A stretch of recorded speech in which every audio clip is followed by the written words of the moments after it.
The last thing you want to hear when you need your auto insurance most is a robot with countless irrelevant menu options. Which is why with USAA Auto Insurance, you'll get great service that is easy and reliable, all at the touch of a button. Get a quote today. Restrictions apply. Welcome back to Fine Tooning with Drew Taylor, your one-stop shop when it comes to animation news and commentary. I'm entertainment writer Jim Hill, and Mr. Taylor, whose writings on the industry you can regularly read over on The Wrap, and his musings on the Mission Impossible movies you can listen to on Light the Fuse, the official Mission Impossible podcast. Well, he and I are recording this week's show on Sunday, April 27th, and just want to remind you folks that this show then goes live on Tuesday, April 29th, which means if you're listening to this episode of Fine Tuning on that day, you still have one more day to bid on all those amazing, cool things that have been placed up for bid over at Annécy. I never am able to say this name right. It's a terrible title. Okay, but it's a great cause. This is an art of animation auction that Sotheby's is doing in association with the CIFA Hollywood. 206 items up for bid, and money raised from this auction will benefit those members of the animation community who were impacted by the wildfires early this year. And great cause. I don't know if you've had a chance, Drew, to go over and take a look at what's up for bid. I have not, but I mean, I was talking to people who were getting things ready for this, so I know what kind of caliber items these are. Oh, it's crazy good stuff. But I just want to, rather than talking about the animation art, I want to talk about a couple of the experiences they are offering. For example, a VIP tour of Lucasfilm and Industrial Light and Magic up in San Francisco.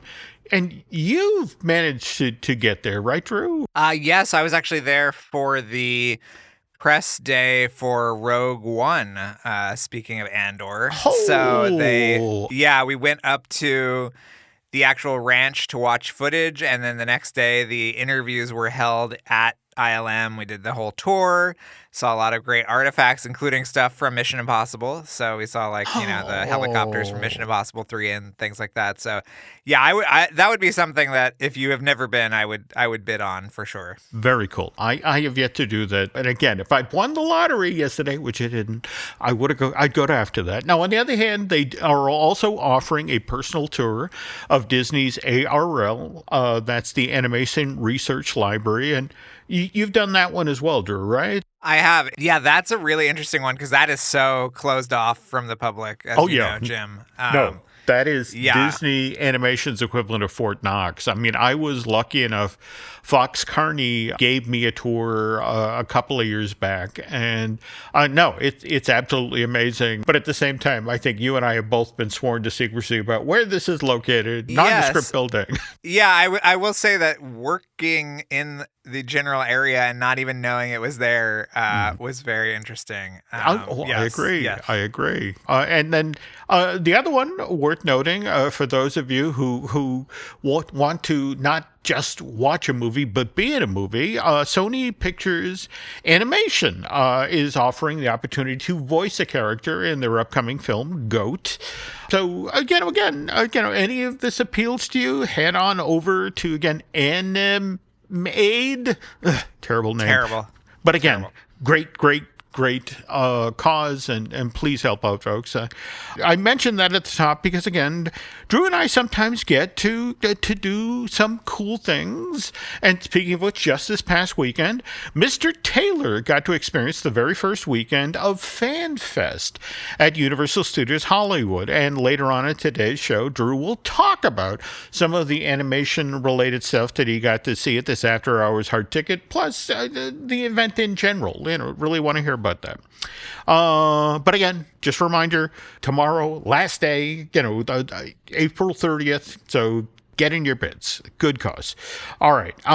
So now we shift from promoting something that benefits those who were impacted by the wildfires to something that benefits myself and Drew, which is talking up this podcast sponsor, which is the DVC rental store. And if you're already planning your next trip to Walt Disney World, you can save some serious scratch by renting DVC points through the DVC rental store. Imagine staying at a deluxe resort for a fraction of the cost. Total game changer. Oh, heads up, folks, the DVC rental store is currently running a limited time promotion where they're now offering the lowest prices of the year, so please check them out at dvcrentalstore.com. And if you already own or are thinking of joining the Disney Vacation Club, be sure and check out the DVC resale market. They're the leader in secondary market with over 70,000 satisfied members. So if you're looking to buy or sell your DVC points, they make the process seamless.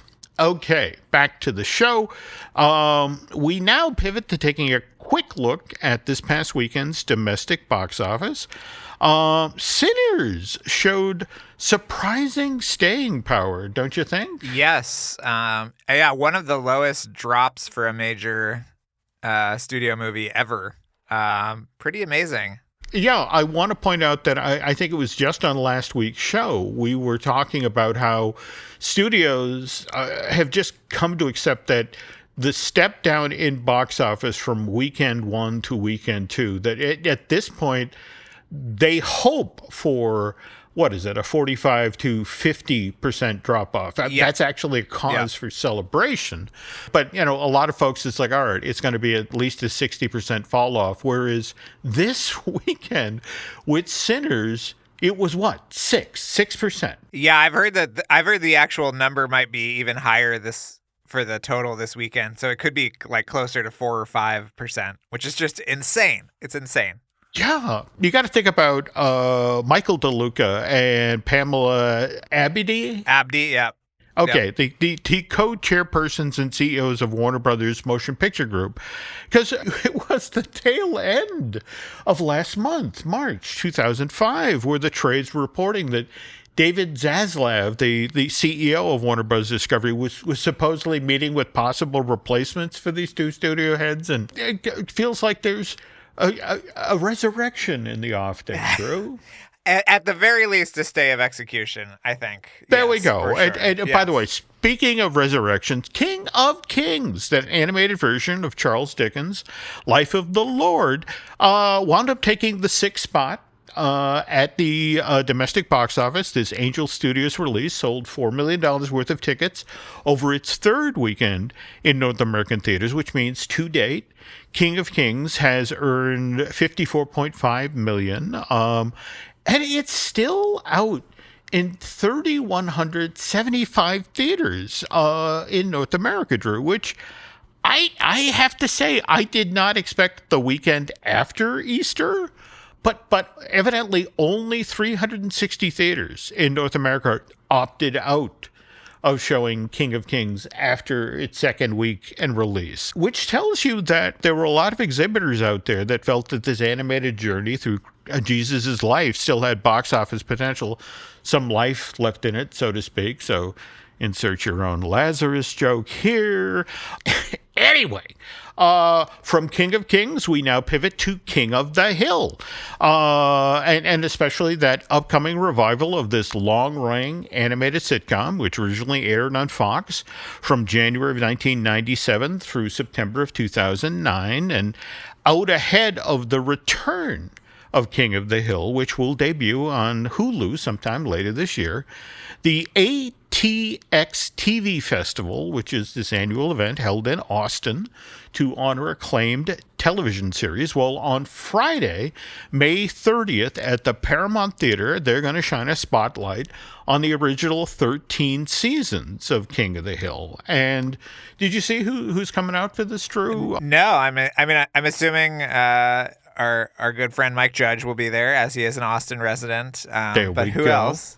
Greg Daniels, who co-created this Emmy Award winner, also expected to be on stage at the Paramount Theater, will be King of the Hill voice actors, Pamela Adlon, who voice of Bobby Hill, as well as Lauren Tom and Toby Huss. That's the voices of Ming and Khan Supanaun. No word yet, by the way, as part of this presentation, whether any footage from the King of the Hill revival will be shown. But what's kind of cool, Drew, is that after this celebration, there's going to be a backyard barbecue, courtesy of the nice folks at ATX TV and Hulu, and no word yet whether Hank Hill will personally provide the propane. Okay, just a reminder that as of November of 2023, Disney now wholly owns Hulu. That's when the mouse required the remaining, 33% of that streaming service that Comcast owned. Disney initially got its mitts on Hulu back in 2019 when it acquired certain entertainment assets from 21st Century Fox, and among those were The Simpsons. And when we get back from this break, I have a simple Simpsons-related question to ask you folks. But first, this. I think you're on mute. Workday's starting to sound the same. I think you're on mute. Find something that sounds better for your career on LinkedIn. With LinkedIn Job Collections, you can browse curated collections by relevant industries and benefits, like flex PTO or hybrid workplaces, so you can find the right job for you. Get started at linkedin.com/jobs. Finding where you fit. LinkedIn knows how. Vitamin Water was born in New York because New Yorkers wanted more. Like more flavor to go with all the flavor. A refreshing drink after climbing 6 flights of stairs to a walk-up apartment, or standing in the subway station in 100-degree heat. Focus when I have an 8-hour shift. And Triple X after I was out all night at a club. Call Triple X. Drink vitamin water. It's from New York. Hilton brings you new ways to stay, with experiences that let you capture the glory days. Introducing the Graduate Hotels. Each inspired by local college towns, these stays are always original and never boring. Get in touch with traditions all across the country and enjoy a stay that's a class above the rest. Book at Graduate Hotels with Hilton Honors Points at Hilton.com. It's a win-win. Hilton, for the stay.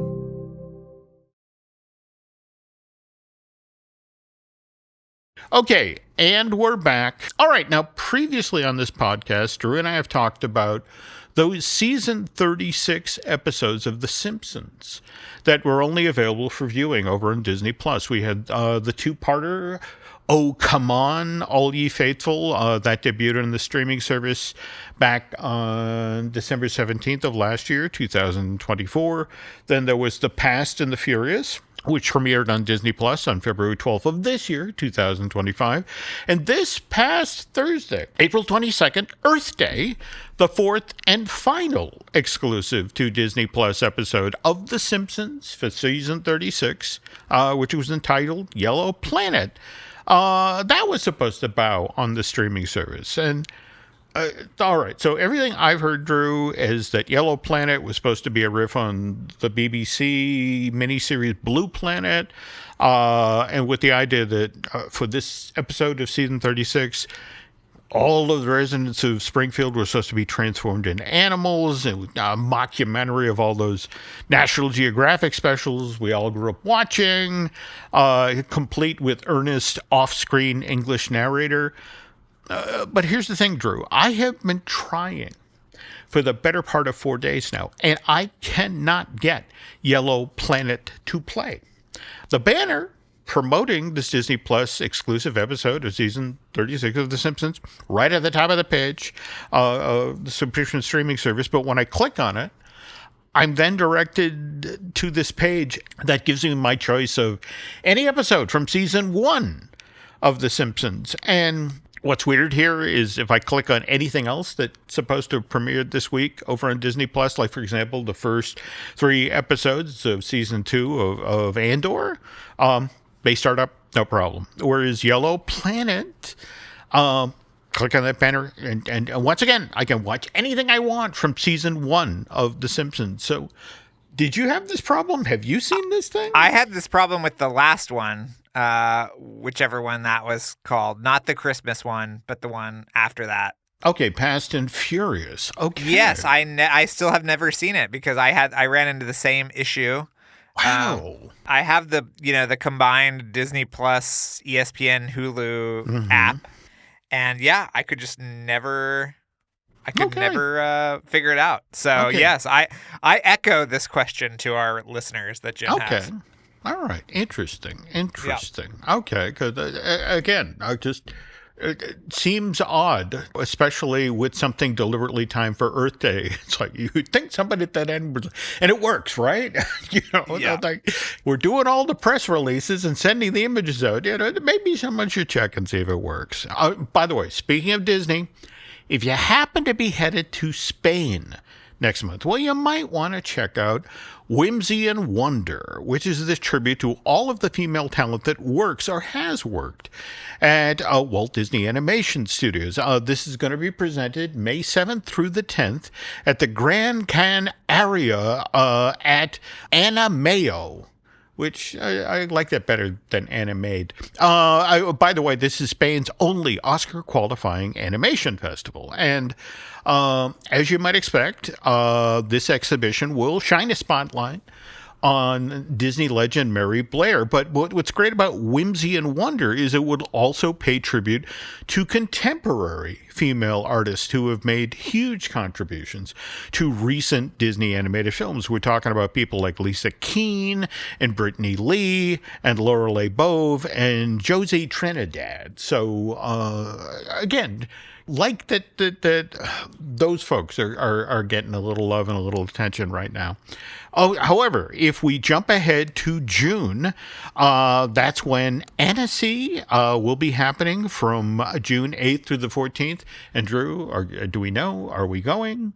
I'll be there, Jim. So if you see me, stop cool. me. Yeah. Okay. Yeah. All right. Because I have to say, this one in particular is like, man, I may need a ticket to France. I mean, for starters, Walt Disney Animation Studio, along with Pixar, Marvel Animation, Lucasfilm, Disney Television Animation, and 20th Century Television Animation, all seem determined to make as big a splash as possible as they can with this Lakeside Animation celebration. So we start with the tease of Zootopia 2, which is going to be, again, at Annecy 2025. Jared Bush is supposed to be there talking up this November 26th release from Walt Disney Animation Studios. And to sort of set the stage, they're going to do an open-air screening of the original Zootopia from 2016. After that, Pixar Chief Creative Officer, Pete Docter, is supposed to be on hand to offer up a preview of that animation studio's two offerings for 2026, Hoppers and Toy Story 5. And speaking of Toy Story 5, did you see the news about for the next film in this animated series? Ghostbusters' Ernie Hudson is going to be voicing Combat Carl rather than Carl Weathers. Sadly, we lost Carl, February of last year, 2024, at the age of 76. Yeah, I saw that. I think it's great casting. I think it's hilarious that Combat Carl is such a important character that we have to recast him. He has to be in Toy Story 5. He must be there, Jim. But no.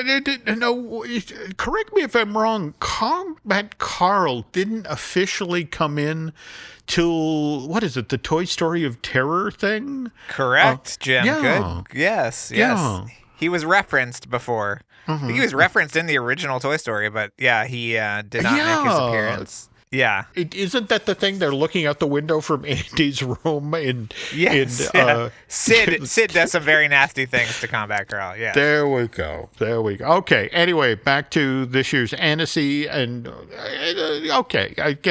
as expected, Pixar will also be showing Elio there. What's kind of interesting is that, this means, Drew, you'll get to see this thing at least 10 days early, out ahead of its June 20th release here in the States. Yeah, I mean, hopefully I'll see it before I leave because it's a little stressful to try to watch it there. But yeah, No. I'm excited. Get that.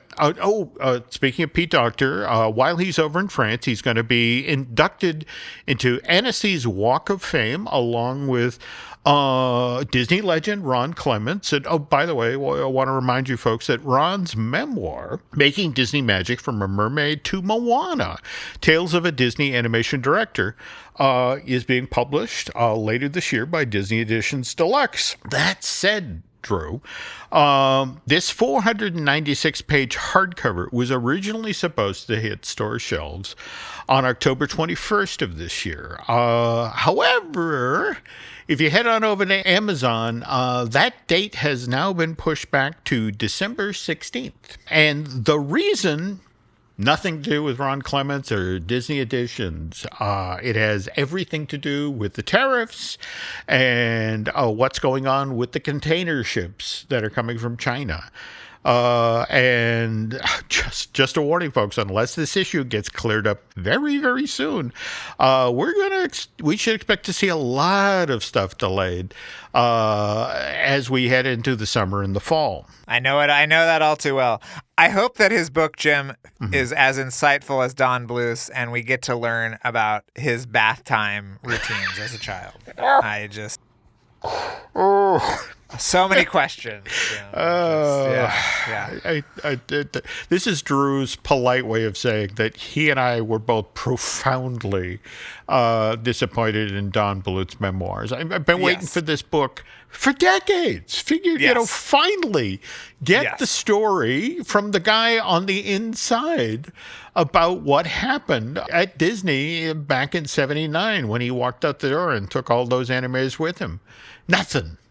Just... We're still waiting, Jim. We're still waiting for that story. We're still waiting. Yeah. Right. Anyway, but we're still looking forward to Annécy this year, which, Marvel Animation will be showing the premiere episodes of Eyes of Wakanda, which, by the way, won't make its premiere on Disney Plus till August 6th of this year. Lucasfilm going to screen Black, which is one of the shorts from Volume 3 of Star Wars Visions, which won't air on that subscription streaming service till October 29th of this year. So that's also in competition, Jim. It's part of the short film competition. So yeah. Okay. Yeah. All right. That explains. And then also Matt Groening, again, creator of The Simpsons, traveling to France in June. So he could be awarded Annécy's Honorary Cristal.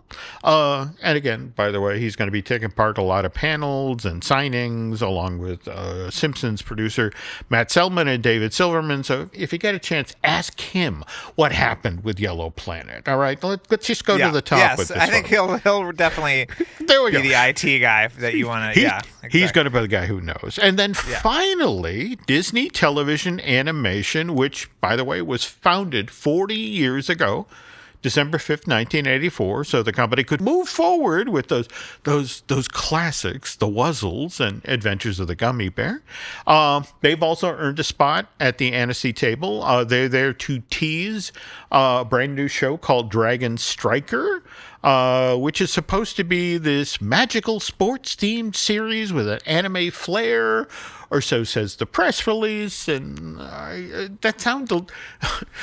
I'm sorry, that description of the show sounded like somebody had literally used search terms. So it was like, all right, I decided to go check out the log line for this new Disney television animation project. And it's about Key, a 12-year-old farm boy who discovers that he may be the legendary Dragon Striker. And Key joins a team of underdogs to take on the school champions while fighting to prevent an ancient evil from resurfacing. And all right, and now I'm willing to give it a chance. And I also have to say, the poster for Dragon Striker does look cool, and I can see the anime styling. So I want to know what happened to the Doomies, Jim, that was previewed at Annecy in 2022. That is produced by a French animation studio. Looks very cool. Has not aired yet. Yeah. Anybody? Any insight there? I not that, but again, that's the beauty of the show. We throw stuff out and people get back to us. All right. Yes. What else is going on in Annécy this year? Warner Brothers Animation will be celebrating the 25th anniversary of Cartoon Network Studios with a panel that will feature Genndy Tartakovsky, of course, Dexter's Laboratory, Craig McCracken, Powerpuff Girls, Pendleton Ward, good, close, personal friend of one, Drew Taylor, of Adventure Time, and Rebecca Sugar, Steven Universe. And that panel alone sounds like it's worth a plane ticket. Andy Serkis is also going to be there. He's supposed to be showcasing his long-in-the-works photorealistic animated version of George Orwell's Animal Farm. And got to tell you, folks, I am not looking forward to what happens to Boxer the horse in that movie.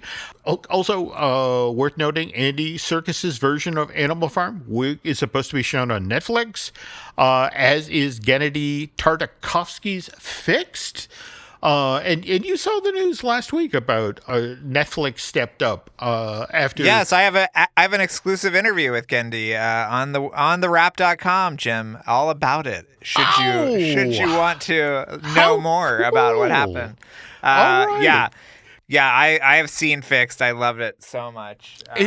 But the story I heard, because remember, Warner Brothers effectively walked away from this in August of last year, right? It was actually the end of 2023 that they walked through. Maybe it became public. You'll learn the whole story, Jim, in my article. But yeah, they literally a month after they finished it, Warner Brothers walked away and then left Sony with trying to figure it out, and it just took longer than necessary. But now it has a home. It's coming out in August on Netflix. It's wonderful, and it'll have a big splashy world premiere at Annecy. So I think that's going to be a great way to see it. Just to be clear here, it's not the folks at Warner Brothers. They like cats more than they like dogs, because I saw the thing about the Cat in the Hat movie, the thing that Bill Hader's voicing the title character of. They just moved forward the release date of that from, what was it? It was March 5th of next year to February 27th. Yes. Which that's a good thing, right? That they're very bullish. This is sort of the first Warner Brothers feature animation, because there's two different divisions. There's the TV side and then the feature side, and yeah, this is the first, big project from them in a little while, and I can't wait to see what they got. Okay, because there's an animation test that bubbled up on Reddit a while back. It's a pencil drawn, but it does really look promising. Yeah, I mean this year's Annecy is just full of things. The new Sylvain Comet movie, who did Triplets of Belleville and The Illusionist, is going to be there. I mean, it's going to be crazy. The amount of stuff. It's going to be a very full year. Yes. All right. Cannot wait to hear your coverage, either directly from there or when you get back. And though speaking of Warner Brothers, I wanted to again we looking for answers from our listeners here. Did anybody do that Superman tour? The thing that was offered back on April 18th, Superman Day, that was supposed to take folks backstage and show off on the Burbank lot places where the various Warner Brothers Superman movies and TV shows have been shot, and then end with a screening of the Richard Donner, Richard Lester Superman movie from '78. Speaking, however, of special events held at movie studios in Hollywood, Drew spent this past Friday night at the very first FanFest at Universal Studios Hollywood. And if you want to hear about how that went, come back after this break. Llévate más de lo que esperas todos los días con el nuevo McValue en McDonald's. Ahora puedes comprar uno y sumarle otro por $1. Así que cuando tu equipo favorito enfrente a sus rivales, enfrenta a tus antojos con $5 Meal Deals. Y si estás corriendo para alcanzar el desayuno, corre al app para llevarte ofertas antes del cutoff. Tú decides, y con McValue, tu decisión siempre rinde más. Precios y participación pueden variar. BOGO $1 válido para un producto de igual o menor valor. Debe estar registrado en Rewards para ofertas en el app.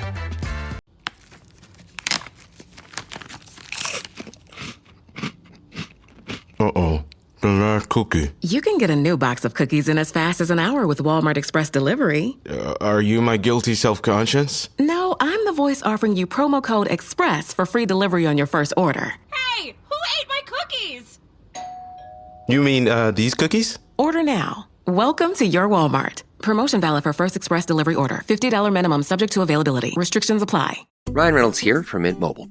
I don't know if you knew this, but anyone can get the same premium wireless for $15 a month plan that I've been enjoying. It's not just for celebrities. So do like I did and have one of your assistant's assistants switch you to Mint Mobile today.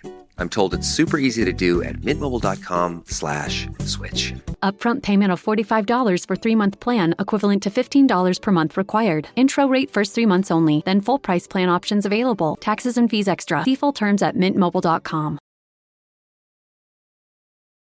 And we're back. All right, so Universal Studios FanFest. FanFest Nights, Jim. They have to have the 3-word Halloween Horror Nights kind of vibe. Yes. Okay, because that's FanFest Nights. Yes. Yeah, and that's supposedly the origin story here, right? That they have a successful hard ticket after hours event, and they were looking for yet another bite of the apple. And this thing, first got announced back in August of last year. Tickets went on sale in January. And it's 3 weekends, Friday, Saturday, Sunday, right? It's until May 18th, I want to say. They actually added, I think, 1 weekend to it. Interesting. Yeah. Okay. Are you still coming out, Jim? That's what everybody wants to know.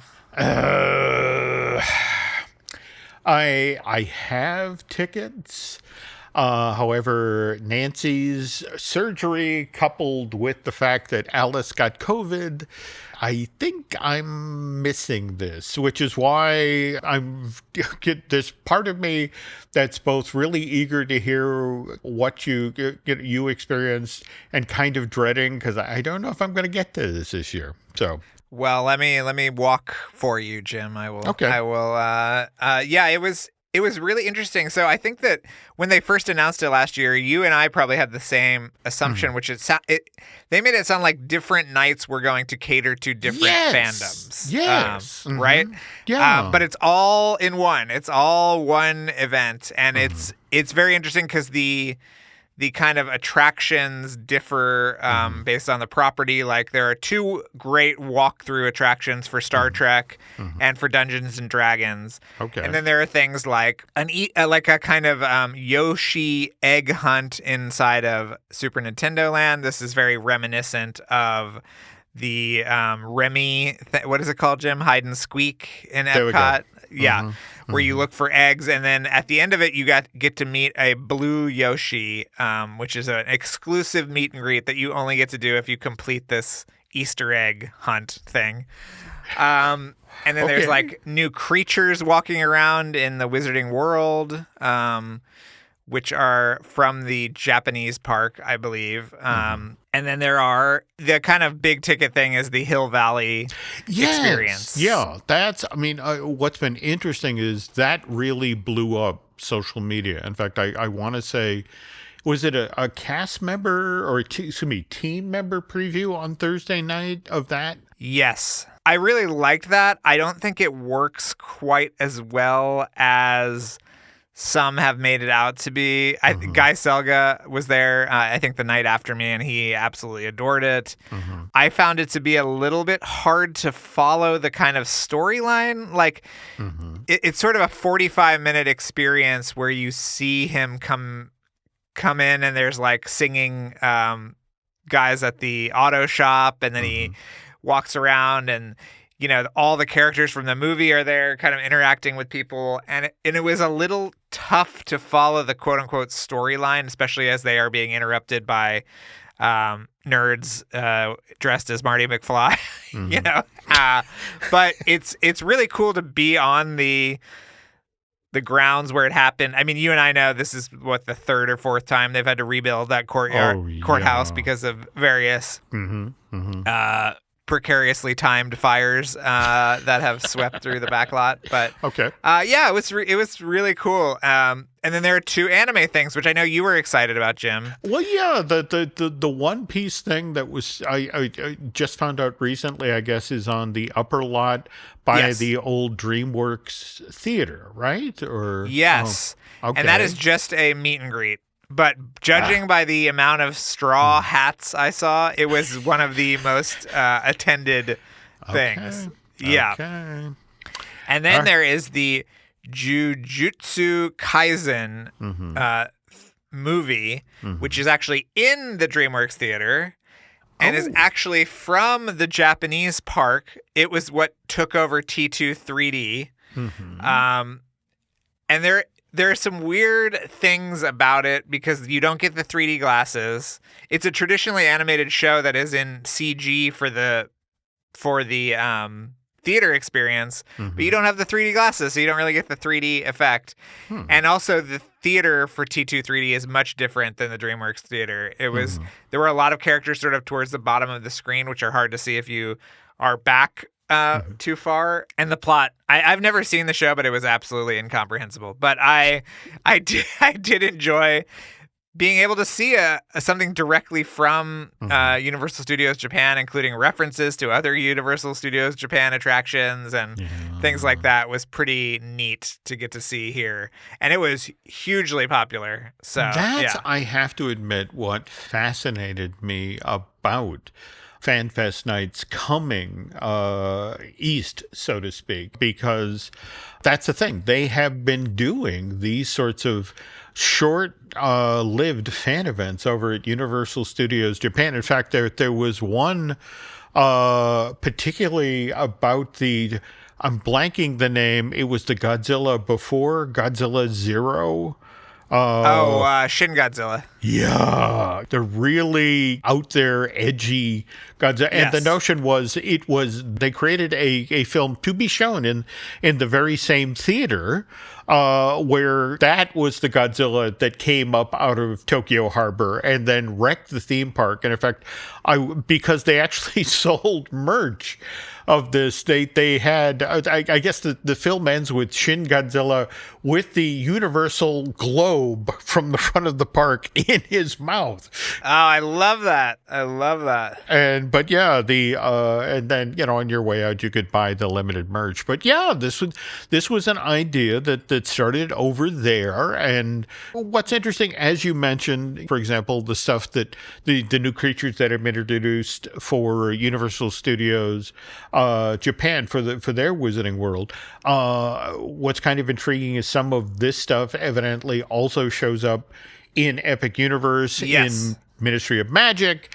And speaking of which, the other shoe that dropped is that evidently, based on the response that this first FanFest night got out in Hollywood, that Universal Orlando, in fact, Len shared this survey on a recent Disney Dish. They were already polling annual pass holders to the effect of, okay, what IP would you like to see a East Coast FanFest night built around? That's interesting. Yeah, the mixture of IP is very weird out here, and I understand that it's very Universal has been describing it as Comic-Con meets HHN. So, cosplay is encouraged, which also made the Back to the Future thing a little confusing because there were 50 Marty McFlys down there. All right. But, it's like Star Trek makes a lot of sense to me, but also it's interesting how many properties are licensed that aren't Universal. There isn't an E.T. thing and a Jaws thing and whatever else. It's all, stuff that they had to license. But there was a ton of new merchandise. There were a ton of new food items. The Mel's Drive-In in the upper lot sort of became the Back to the Future hub. Yeah, and as far as I know, they've been doing gangbusters. I know one cookie that was there the first night has already been sold out. So things like that. There was a Time Turner popcorn bucket that people were losing their minds over, all of this stuff. It was a little tough, too, as you know, Jim, Universal Hollywood is a huge pain in the ass to get around. It is. It's a hard park during the day to, traverse, let alone at night for, and how long did this event run? So the event went from 7 p.m.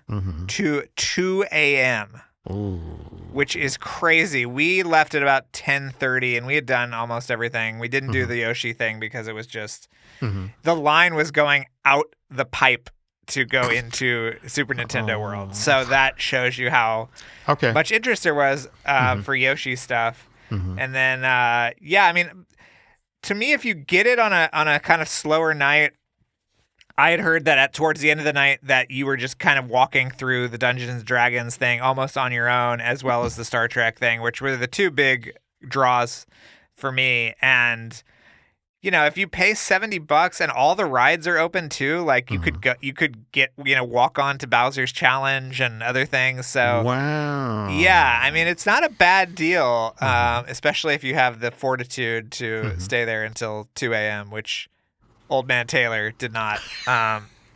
But yeah, I mean I would love to see what other anime properties, because you're right, at the Japan park they're constantly rotating anime properties in and out. I know that they've done they've done Evangelion and a bunch of other different properties out there. So yeah. And in fact, I'm not going to lie. The Alice and I have actually talked about doing a trip to Japan expressly for what they do with One Piece, where they do this amazing show in the middle of the park, where effectively cast members dressed up as beloved members of One Piece effectively fire water cannons straight into the crowd.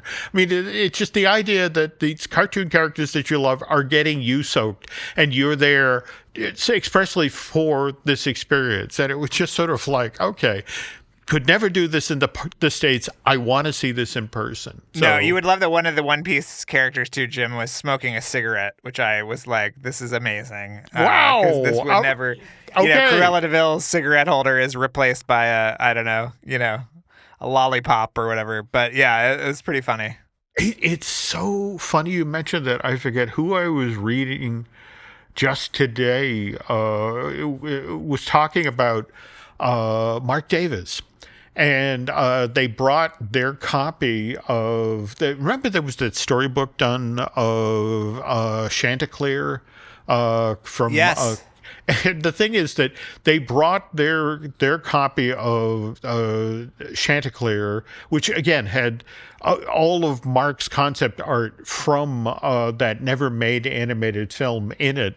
And Mark was so delighted to see it, he deliberately opened the book and turned to a page where evidently folks at Disney had removed all of the smoking characters, and then Mark went through the book and personally drew cigarettes in where they were supposed to be and created the smoke and the ash and all that, because it's like, God damn it, change my art, will you? So, but smoking characters, oh my God. All right. So yes, worth it alone just for that. Yes. All right. But again, just to review here, it's through the 18th, and if you're willing to actually hang in there from 7 to 2 a.m., this thing basically gets semi-private after midnight. Yes, that's the vibe I got. Yeah, and I think that the Back to the Future experience probably emptied out as well around that time. All right. Well, the other all things of those, to do down, there's like carnival games down there. There's a photo op with the DeLorean and Einstein, which I wasn't super thrilled with that they had a live dog down there, but the dog seemed very cool. There were, I think, 4 or 5 dogs. They were rotating in and out, and they were getting treats after every photo. So, all right. Well, all right. Well, thank you. Course. It's the line from the Sondheim song now. I'm sorry, grateful that you told me that. Now it's like, oh, man, I want to go. Come on out, Jim. Come on out. Got to figure that out. All right. Anyway, thank you again so much for sharing. And by the way, if you want even more Drew Taylor, folks, please listen to Light the Fuse, the official Mission Impossible podcast, which Drew does with his equally talented co-host, Charles Hood. By the way, very, very timely, given that Mission Impossible 8 will be arriving in theaters in 3 weeks, damn near, May 23rd, Final Reckoning. Oh, and if you want to kill some time till Mission Impossible 8 get in theaters, we also have some other podcasts here we might want to listen to. We have Disney Dish that we do with Len Testa. We have the Epic Universal podcast that I do with Eric Hersey, and Eric's definitely going to want to hear what you just said about the FanFest Nights, Drew. I also met someone who listens to the show at the FanFest. So I want to give a shout out to Aaron who went by himself, and we rode the tram back from Hill Valley and had a lovely chat. So I just want to give him a shout out. Yes. Okay. And now I'm doubly jealous. You got to do this and Aaron got to do this. All right. Yes. And like I said, we also have the Disney merch podcast I do with Lauren Hersey, and we brand new episode just dropped of Manufacturing the Magic, our theme park history podcast that we host here at Jim Hill Media. That's done by Noah and Shelley Valladolid. And Brian Gunn and I really do need to do a brand new looking at Lucasfilm, given all the news that just came out of Star Wars Celebration in Japan. Beyond that, also want to remind you folks about Disney Unpacked. In fact, we just posted a new Patreon exclusive where Eric and Lauren described their experience at the very first annual pass holder preview for Epic Universe. And reminder that new Universal theme park officially opens down in Florida May 22nd. And in the next week or so, we're going to be posting a brand new Disney Unpacked, where Len Testa and Jim Schul and I take a look at how the characters from Pixar's Monsters, Inc. Have been used in ride shows and attractions at the Disney parks. Beyond that, folks, if you could do Drew and I a favor and head over to Apple Podcasts and rate and review, will not just this show, but light the fuse. And as we head out the door here, Drew, social media, where can the nice folks find you? On Twitter and Instagram at Drew Tailored. And you can find all the Light the Fuse stuff on there as well. What about you, Jim? Let's see. I am on X and Instagram as Jim Hill Media, and then on Facebook as Jim Hill Media News. And again, just one final reminder, folks, here. Anna Made, again, terrible name. But that auction ends tomorrow, April 30th. And again, fundraiser for a great cause. Supposed to benefit over 70 families that were impacted by the wildfires in Southern California earlier this year. So to get in there in bed. Anyway, on behalf of Mr. Taylor, thank you for listening to this week's Fine Tooning, and we will be back soon.